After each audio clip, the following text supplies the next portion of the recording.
You're welcome to today's edition of Prime Flash on My Media Prime with me, Audrey Zatsa. Raoul Tsafak, the man who was on the run after killing his girlfriend and mother of his children, Christelle, 26-year-old, has been apprehended and presented to the press this morning. On the night of Friday, October 29, the man stuck a kitchen knife in the young lady's chest in front of her two children. Let's listen to the police commissioner, Esono Edu. In the night of the 29th October, a 26-year-old girl named Christelle was killed by her ex-boyfriend in front of her children. This girl ran away and the police began to track him. He was found at Susa with the help of the element of the public security post of Susa. This girl will be presented to the prosecutor of the Republic. So we are calling all the citizens to collaborate with the security forces to help us to stop the criminality in our town. We remain in the littoral region where gendarmes have arrested a 39-year-old man in the Mungo division after he was sexually abusing his two daughters. According to the commander of the gendarmerie unit in Melong, Alain Raphael, the information about the 39-year-old Jew slept with his two daughters was brought by the divisional officer.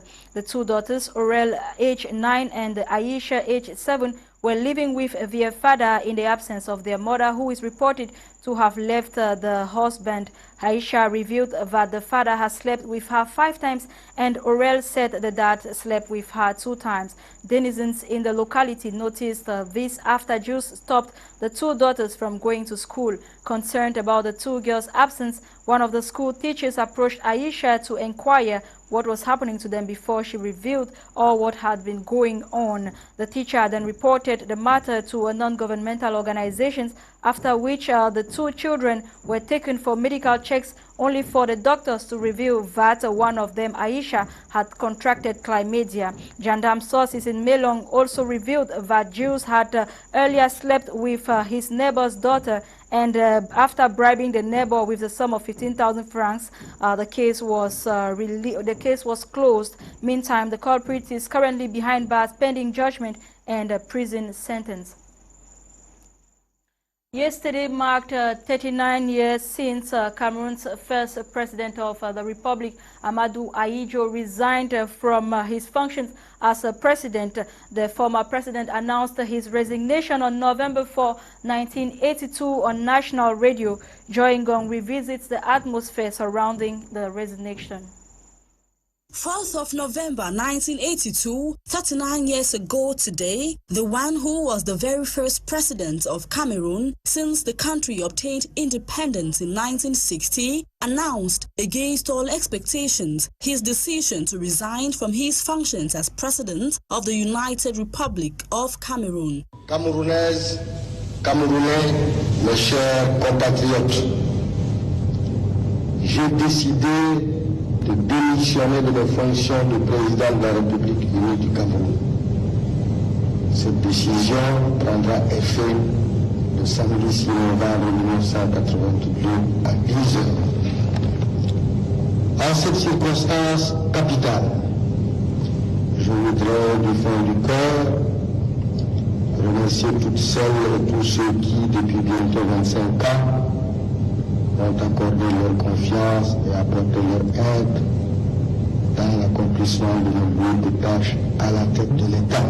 In his surprise announcement on national radio, the 58-year-old Mr. Ahiju said his resignation would be effective on Saturday, November 6, 1982, but gave no reasons. However, according to several sources, the newspapers published the day after this decision, Ahmadu Ahiju's sudden resignation was based on health grounds, citing diabetes and stomach ulcer.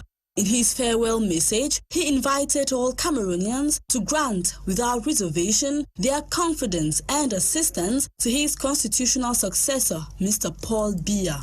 J'invite toutes les Camerounaises et tous les Camerounais à accorder sans réserve leur confiance et apporté leur concours à mon successeur constitutionnel, M. Paul Biya. Il mérite la confiance de tous à l'intérieur et à l'extérieur. Je vous exhorte à demeurer un peuple uni, patriote, travailleur, digne et respecté. Je prie Dieu Tout-Puissant afin qu'il continue à assurer au peuple camerounais la protection et l'aide nécessaire à son développement dans la paix, l'unité et la justice. Vive le Cameroun! Ahmadu Ahiju was replaced as president 2 days later by his constitutional successor to the Supreme Magistracy, Paul Biya, who was until then Prime Minister of the United Republic of Cameroon. Do you solemnly swear before God and man to devote all your efforts to preserving, protecting, and defending the Constitution and the laws of the United Republic of Cameroon, to watch over the common will of the nation, and to uphold and defend the unity, integrity, and independence of the Cameroon fatherland? I do so swear. Ahmadu Ahiju had led the former French-mandated territory to independence in 1960. Part of the neighboring region, which had been under a British mandate as Southern Cameroon, voted to join Cameroon in 1961 in a federation. This was changed to a unitary state in 1972. Ahiju resigned after serving for 22 years as president of the United Republic of Cameroon. We move to the northwest region, where the population of Bamenda is still in tears after 3 persons were shot yesterday, November 4, with one currently receiving treatment at the Bamenda Regional Hospital. They were shot in Mile 6 Mankan by men believed to be separatist fighters. Reports say the 3 men, amongst which included the owner of a snack bar, were shot as they were on their way back from the site of a project they had executed. Workers of the Hygiene and Sanitation Company in Yaounde continued protesting yesterday, November 4, over non-payment of their salaries. The management of the company had promised to pay them, but they say the promise has not been kept. Nora Kakebi in this report.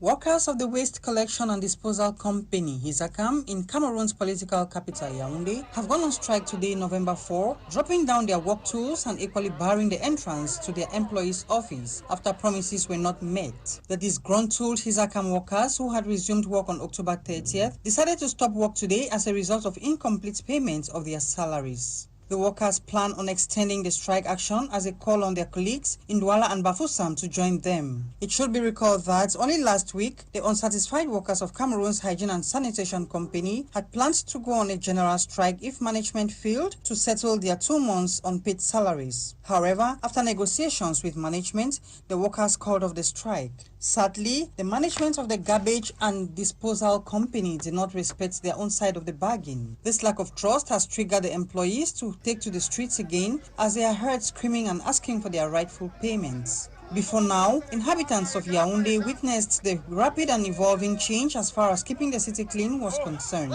But today, the story is different. The streets get dirty by the day with huge garbage heaps, and the fact that the number of workers seen on duty continues to drop because they are unsatisfied with working conditions. The Cameroon's embassy in Equatorial Guinea has confirmed the massive arrest of Cameroonian citizens alongside nationals of other countries residing in the country for unknown reasons. The information is contained in a press release signed by the embassy. Alain Sama reports. Desiree Claude Owono Mengele, the Cameroonian ambassador to Equatorial Guinea, has refuted claims on social media that Cameroonian nationals have been repatriated back to their country following a manhunt carried out by the Equatorial Guinean authorities a few days back. This information is contained in a press release signed by the diplomat on Wednesday, November 3, 2021. He explained that some Cameroonian citizens were arrested alongside nationals of other countries living in Malabo on October 30th and November 1st, 2021, and detained in police stations in the city of Bata. Desiree Claude Owono added that the reasons for their arrest is not yet established. However, he took the disposition to provide the Cameroonian citizens detained in Malabo with some basic necessities like food, stuff, hygiene and sanitary products on Tuesday. The head of the Cameroonian diplomacy in the neighboring country with which Cameroon shares cooperation ties also debunked rumors that the Cameroonian citizens have been subjected to inhuman treatment, while emphasizing that none has been repatriated. It is worth recalling that images of people grouped together in a congested room and lying on the floor made rounds on social media networks since the beginning of this week. We move back to the northwest region where the new DO for Bafo Nsungkikang has officially been installed by the SDO for Mezam Division, Simo Emil. The installation ceremony took place yesterday, November 4, as the DO called on him to contribute his own quota in ensuring security in his area. Charles Kibo. Despite secessionist threats to disrupt the installation of the new DO for Bafo, Bafo has a new DO, Fokum Njoken Andelis. He was installed in Bafo despite security challenges, given Bafo is one of the hit zones since the ongoing Anglophone crisis, with infrastructures and mainstream education damaged and economy paralyzed. Mezam SDO Simo Emil Mo installing Fokum Njoken Andelis call on him to work towards the security of his territory, protect the population and ensure the respect of anti-COVID measures, ensure the over 1,800 locals in Bafo strive for peace and revive the locality now deserted. First of all, that he should protect the population and their property, and at the same time, the integrity of the state. The new DO will have the task to bring new impetus to Bafo with a lot of expectations to the mayor of Bafo Council, Ngwa Congo Lawrence. Bafo has today opened his hands to welcome him, and as a young, dynamic administrator who has come into Bafo, he planning to join us to preach peace and to talk love and solidarity to these our younger brothers and sisters who are in the bushes, to see that we drop their guns and join the rest. Fokum Njoken Andelis, before his appointment, was Bureau Chief of Recruitment at the regional delegation of Fonction Publique in the Northwest. He takes over from Didakos. And out of the country, the Gambian President Adama Barrow has declared his candidacy for the December 4 presidential poll. He made the declaration November 4, 2021. Thousands of supporters lined the streets in the capital Banjul as Adama Barrow formally submitted his candidacy to the electoral body in the tiny West African nation. The December 4 election will be the first since the departure of former dictator Yahya Jammeh, and is viewed as a key test of the country's democratic transition. That was it for today's edition of Prime Flash, ladies and gentlemen. Thanks for watching. You'll get details of these stories in our 6:30 p.m. Prime News and more with Fon Quinta. Meanwhile, stay blessed in the company of programs on the African Eye. Have a blessed weekend. Bye.